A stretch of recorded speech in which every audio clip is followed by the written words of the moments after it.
होळीमध्ये ना पुरणपोळी आणि बरेच असे चमचमीत पदार्थ खाऊन कंटाळा आला होता. म्हटलं काहीतरी आता साधं सिंपल बनवूया. त्यासाठी ना कुकरमध्ये 1 वाटी तुरीची डाळ आणि 1 वाटी मुगाची डाळ घेतली आहे.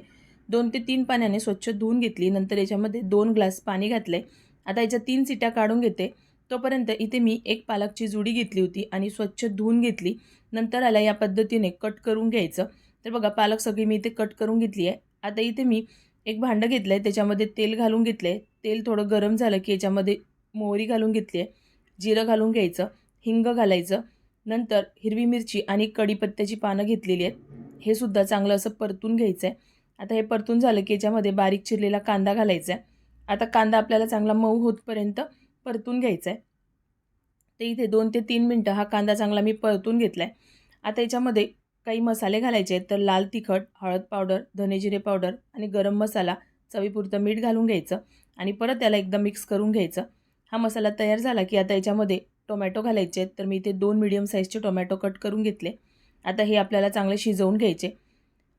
आता याच्यानंतर जी कट करून ठेवलेली पालक होती ना, ते घातलेली आहे. तर पालक आता याच्यामध्ये घालून आपल्याला ही थोडी सॉफ्ट होईपर्यंत शिजवून घ्यायची आहे.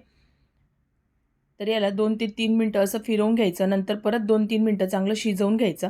तर मस्त अशी पालक आपली मऊसूत होते. तर आता इथे बघू शकता आपली पालक मस्त अशी शिजलेली आहे. आता याच्यामध्ये आपल्याला ही डाळ घालायची आहे. तर कुकर थंड झाला आणि डाळ बघून घेतली आहे. तर डाळ बघा मस्त अशी शिजलेली आहे. खूप जास्त गाळ नाही झाली पाहिजे. तर या पद्धतीने डाळ शिजवून घेतली. आता या पालकमध्ये घालून घ्यायचं आणि जेवढं तुम्हाला पाणी पाहिजे तेवढं तुम्ही याच्यामध्ये पाणी ॲड करू शकता. तर आज मी थोडीशी घट्टसरच ठेवली आहे. तर बघा या पद्धतीने आता याला थोडीशी उकळी येऊ देऊया. तोपर्यंत एका छोट्या पॅनमध्ये 2 चमचे तूप घातलं आहे, जिरं घातलं आहे, बारीक चिरलेला लसूण घालून घ्यायचा, लाल सुक्या मिरच्या घातलेल्या आहे. आता हे चांगलं परतून घ्यायचं आहे. आता हे चांगलं परतून झालं की याच्यामध्ये मी इथे कश्मीरी मिरची पावडर घालते, म्हणजे याने कलर खूप छान येईल. तर बघा आपली ही फोडणी तयार झाली आहे. दुसरीकडे आपली जी पालक डाळ ठेवली होती ना, ती सुद्धा उकळली आहे. आता याच्यावर आपल्याला ही फोडणी घालून घ्यायची आहे. ही तुपाची फोडणी घातल्यामुळे ना अगदी मस्त चव लागते. एकदा नक्कीच ट्राय करून बघा. तर खूप जास्त चमचमीत खाऊन झाल्यानंतर ना असं काहीतरी साधं सिंपल खाऊशी वाटते. तर नक्कीच ट्राय करून बघा. रेसिपी कशी वाटली ते सुद्धा मला कमेंट बॉक्समध्ये नक्कीच सांगा. सोबत तुम्ही माझ्या रेसिपीज कुठल्या सिटीतून बघताय ते मला ऐकायला खूप आवडतं. चला तर मग भेटूया अशाच नवनवीन रेसिपींमध्ये. Bye bye.